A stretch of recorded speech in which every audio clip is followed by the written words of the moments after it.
I was an absolute loser back in the day. And not for the reasons that you would think. It wasn't because I was incapable. It wasn't because there was something wrong with me. It wasn't because of the things that you typically think of that make someone, for lack of a better phrase, a loser. I was bullied really bad in school. I remember this time. This is not funny at all, but like looking back on it, it kind of is. I was that kid that I remember sitting, I remember we were walking. I was like in middle school, I think. And we were walking, me and a group of people that I thought were my friends. We were walking from one of our classes to one of the other ones. And I remember they started talking shit about somebody, and I didn't know who this person was, but I think they used the name Brianna or something. And they're talking shit about this person, and I didn't know who it was, but I wanted them to like me, and I wanted to be part of the group. I wanted to be part of the conversation. And they're talking shit, and I end up chiming in. I'm like, yeah, Brianna sucks, or whatever it was that I said. Coming to find out, they were talking about me. I was that person that people made up a fake name to shit talk in front of you. That was me. That was the person that I was back in the day. And back in the day, if they had told me that they were talking about me and that they were bad mouthing me, I wouldn't have been like, wow, you guys are really mean. And I would have left. I would have thought, wow, there must be something wrong with me. What do I need to do to gain these people's approval? What do I need to do to get these people to like me? That's who I was back in the day. I remember there was a time this is in middle school too. It was a fun time for me.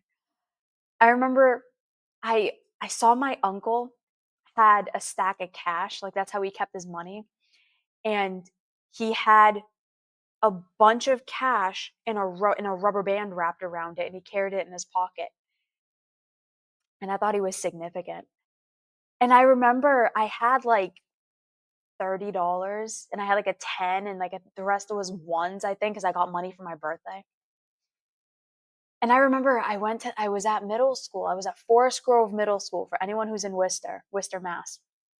I went to Forest Grove Middle School, and there was this vending machine, and there was like these fizzy drinks and all of this stuff. And I remember I would just give money away to people, just giving money away because I wanted people to like me. I wanted them to be my friends. That's the type of person that I was. How the hell do you get like that? How do you become that person that to get friends, you literally give money away? You like literally, I pulled the money out of my pocket, I took it out of the rubber band, which like was the most ridiculous scene ever. It was a bunch of ones and a 10 just wrapped in a rubber band. It was ridiculous. But I'm giving them money away because I wanted people to like me. How the hell do you get like that? How do you get to the point where people are shit talking you to your face and you don't even know it's you, and then your dumbass chimes in on the conversation? You're like, yeah, F that person. It's like they're talking about you, sis. Or you're literally giving money away. This is a common thing that, I mean, not that situation, Jesus. Like, this is a really common thing that so many people face and that you're probably facing, where it's like you're struggling so much in your life. You're struggling with the way you feel about yourself. You're struggling with the way you see yourself. You don't really understand who you are or why you show up in the world the way that you do. And it's really impacting your ability to be the kind of person that you want to be. Why does that happen? How do we get to that point? What shapes the way that we think and the way that we feel and the way that we act? Why was I such a loser? Right? Why did I let that happen? That's what I'm going to be diving into today, because honestly, it is one of the biggest challenges that clients and that people that come to work with me struggle with. They struggle so deeply with the way that they see themselves and therefore the way that they engage in the world. And if you're watching this, you probably do too. We all struggle so much more deeply than we believe. I mean, even if you had a happy childhood and you had a good life, there's still challenges. There's still difficulties. We all struggle with one thing or another, and it's why I am a firm believer that everybody needs therapy. Everybody at one point in their life should go see a therapist. Whether it's me, I hope it's me, but whether it's me or somebody else, everybody would benefit from talking to somebody, because it helps us see ourselves in more aligned or adaptive ways and more helpful ways. And it can help overcome some of the things that I'm going to be diving into today. So, why was I like that? Why did I get to the point where I felt so badly about myself that I literally pulled money out of my pocket and gave it to people and said, "Hey, are you going to like me now?" I didn't actually say that, but I might as well have. Because I probably did actually say that. Thinking back on it, Jesus. Why did I do that?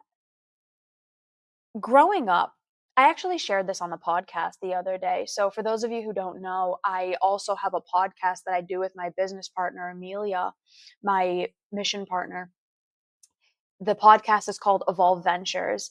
And this is kind of like a spinoff of that. But we talk about mental health, we talk about growth, we talk about leadership, we talk about basically everything that you need that you never learned in your childhood about how to be the most holistically aligned and happy and fulfilled person that you can be, and how to be the greatest version of yourself possible. And this is a spin-off of that. This is part of that. And I wanted to do my own thing. And I shared something on the podcast that I've never talked about because I wasn't ready. And I'm finally ready to express it and to talk about it and to talk about the way that it shaped me. Growing up, I really, really struggled. I grew up in a really emotionally underdeveloped family. And this isn't to shit talk. This is just to talk about the reality. This isn't to point blame and to point the finger or anything like that. It's just to talk about the truth of what happened and how I got here. So, my parents did the best that they could, and my family did the best that they could, but they didn't know how to emotionally and mentally be there for me and my siblings. And my culture, just in and of itself, it's a very emotionally underdeveloped culture. And my parents and my culture and my family is very, just very underdeveloped. They didn't know how to raise emotionally intelligent children because they weren't emotionally intelligent, and they had their own mental health struggles, and genetically and socially that got passed down to us. And witnessing a lot of the things that I did growing up and having a lot of the things that happened to me, I developed borderline personality disorder. And it was a shame point for me for so long. I didn't know what that was until I got my master's degree and I started getting an education in psychology, and I understood, oh shit, I think this is me. I think I have that. As a kid, I was insanely explosive, couldn't regulate my emotions. I My siblings were the silent type and I was the explosive one, and that's how we handled the pain and the challenge and the trauma and the suffering that we experienced. I was basically a fire alarm being like, "Hello, something is happening, something isn't okay here." And I was the externalizing one, and they were more internalizing. They tried to be helpful, and I was screaming for help. And when you're a kid and your needs aren't being met and there's not anyone that you feel emotionally safe with, yeah, it makes sense. You become explosive and your emotions feel very dysregulated. And then when you're consistently invalidated, that you're being told nothing is wrong and you need to be quiet and you're too much and you're too this and you're too that, it shapes the way that you see yourself. It shapes the way that you perceive yourself and the world and other people. And so I developed a lot of emotional health challenges and mental health challenges. I was very irrational. I was very impulsive. I struggled so much with how I saw myself. I really thought I was broken. I really thought that I was damaged and that I was a problem and that it was all in my head because that's the story I was told. Because they weren't ready or willing to acknowledge, hey, yeah, actually, mm, this is us. And we don't know how to actually regulate our emotions, and we don't know how to be there for you in the way that you need. And we don't actually want to talk about it. So, as a culture, not just my parents, but like the culture in and of itself and the environment that I grew up in. And so the message was, we're not actually going to acknowledge what's really going on. So we're just going to tell you that you're the problem because it's easier that way. And you just need to comply with us. And if you do that, then we'll love you. What do you think happens to a child when that's the message that they're told? That child sees that there's something wrong and something is happening, but nobody's acknowledging it and nobody's owning up to it. You start to go a little nuts. You start to sincerely believe, oh my God, there must be something wrong with me because I'm perceiving that there's an issue. I'm seeing that there's an issue, but nobody else is. Nobody's talking about it. Nobody's acknowledging what's happening here. It must just be me. There must just be something wrong with me. And that followed me for a really long time. I was a young kid who sincerely believed that nobody was ever going to love me and that I was really broken and that that I was really defective and unwanted and just not good enough. And so when you're a kid and that's the core belief that you develop, like that was the deepest, most sincere belief that I had. There's something deeply, fundamentally wrong with me. And everybody is invalidating how I feel and they're not acknowledging it. And I'm getting punished for things that I shouldn't be getting punished for. And I'm getting in trouble for things that don't make sense to me. Yeah, you develop something like borderline personality disorder or severe depression or anxiety or an avoidant attachment or whatever the case may be, whatever it is that you're struggling with, if that's a childhood that you have, yeah, it makes perfect sense. It makes perfect sense. And so I really struggled and I didn't understand why. And I didn't understand why people didn't like me.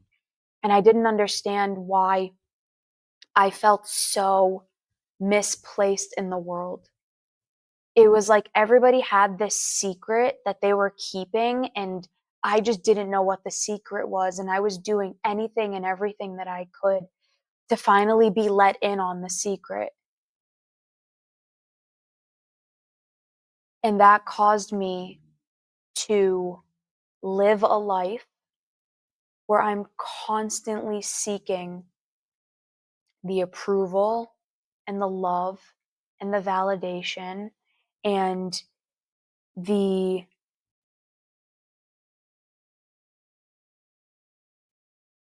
Yeah, just the love of others, or even just to be liked.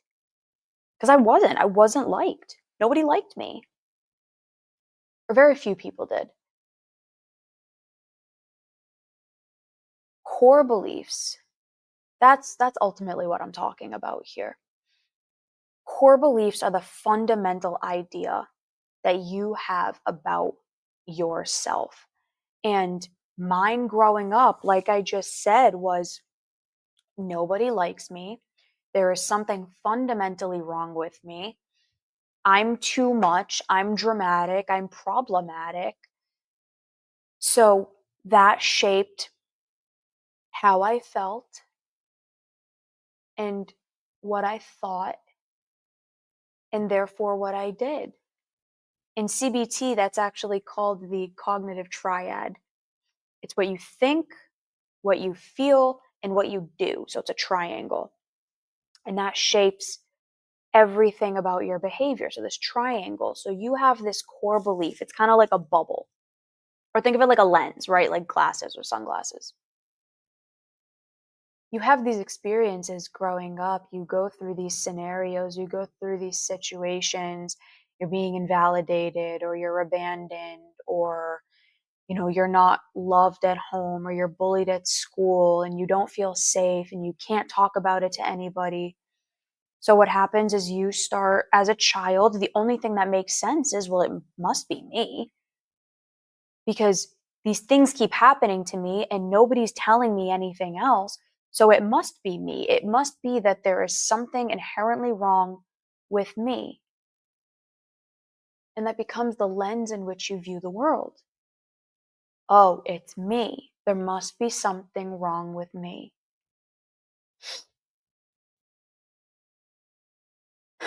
And you start living your life based on that.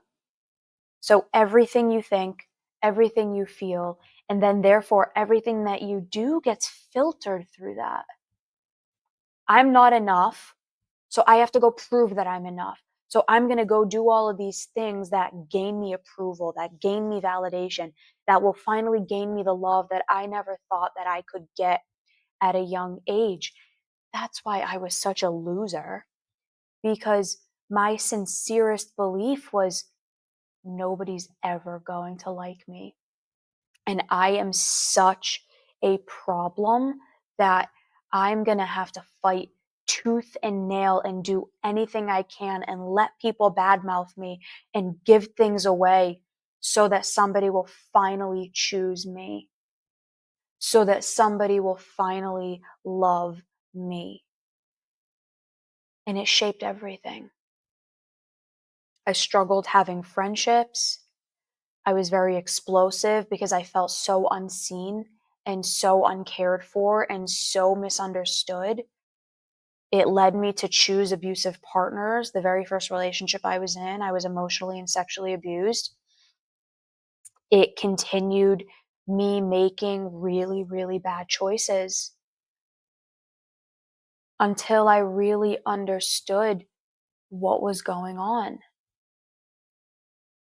And again, this is why working with a therapist is so critical and so necessary, because that's when my life really started to change. I mean, I followed that pattern I shit you not, up until recently. I'm 30. I just turned 30 in March, and I followed that pattern and that pattern of belief literally up until recently. And I was too afraid to talk about the things that actually happened to me, and I was too afraid to acknowledge the mental health diagnosis that I had, because it just validated that I really was broken, especially something like borderline personality disorder. I mean, it's one of the most stigmatized mental health disorders aside from schizophrenia. People hear that you have that and they're like, oh, you must be so fucked up. Everything is on a spectrum, right? I was like in the middle of it, and now I'm on the far low end of it. I mean, I barely have symptoms anymore. But it's because of the work that I did. I put a lot of work into it. but it's a spectrum, right? Everybody struggles with something, and it's on a spectrum. It's how much and to what degree. And again, that's why therapy is so important. And that's why having, you know, competent caregivers is also really important. Like if you're going to decide to have children, you need to make sure that you are mentally and emotionally fit enough to take care of those children, because unfortunately the environment that I grew up in, they weren't. They physically provided and they were there and they tried to love the best that they could, but it wasn't enough. And I struggled severely because of it. So how do you get out of it? How do you go from that childhood to sincerely believing that you are a problem that needs to be fixed, that actually is never going to be fixed because you're so fucked up that nothing is going to change you? So you have to manipulate and scheme and do all of these things unconsciously to get your needs met, because that's why people do the shady shit that they do. It's to get a need met. It's because they don't believe that their needs are going to be able to be met. And so what do? You find any way possible to get your need met. It's like someone who's starving for food. Yeah, they're going to jump on a trash can to get food because you're starving. You're trying to get your needs met. How do you actually start to do that? How do you go from sincerely believing that you are a loser, that nothing is ever going to happen to, and that nothing good will ever happen for you, and nobody's ever going to love you, and convincing yourself of all of these really distorted narratives to where I am now, where I'm the co founder of a 6-figure mental health organization, and I co lead a team, and I see 60 plus clients a week. And I do multiple speaking engagements a week, and I do all of these different things, and I write articles, and I have this, and we have the podcast. Like, how the fuck do you do that? How do you go from that end of the extreme to the other? It really, really comes down to changing the beliefs that you carry about yourself. And it's not an easy process, right? One of the things that I sincerely stand for is telling the truth about mental health, because I really believe that current therapy and current therapy models are making people victims. It's not the current therapy models that are out there, a lot of them are not actually teaching people how to be empowered, how to be strong, how to be capable. It's teaching people to be weak, and it's teaching people to be victims, and it's not teaching people how do you become empowered.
It's what I do with all of my clients. You start where you are. What are the thoughts that I am consistently thinking of? What has my life looked like up to this point? What have the patterns been that I have been engaging in? Start there. From my life up until now, what are the things that I have consistently done? And then really ask yourself, Well, why did I do that? Why did I show up that way? Why did my life look that way? Why did I engage in the patterns the way that I did? Oh, it's because I thought that I was unlovable. Or, oh, it's because I thought I was worthless. Or, oh, because I thought this. Or, oh, because I thought that. So you start by identifying the patterns that you have been engaging in. That's step number one. Recognize the patterns. And then number two, you start trying to gain evidence in your present life for where that's not true anymore. Because if I sincerely believed that I was a broken person and that was just my reality and I never questioned it, to this day, I don't even want to know what would have happened to me if I didn't learn how to overcome this. It honestly scares me thinking about where I would have been. But I actually really started questioning it, and I started looking at my life, and I started looking at, is this actually true? And well, why did that happen?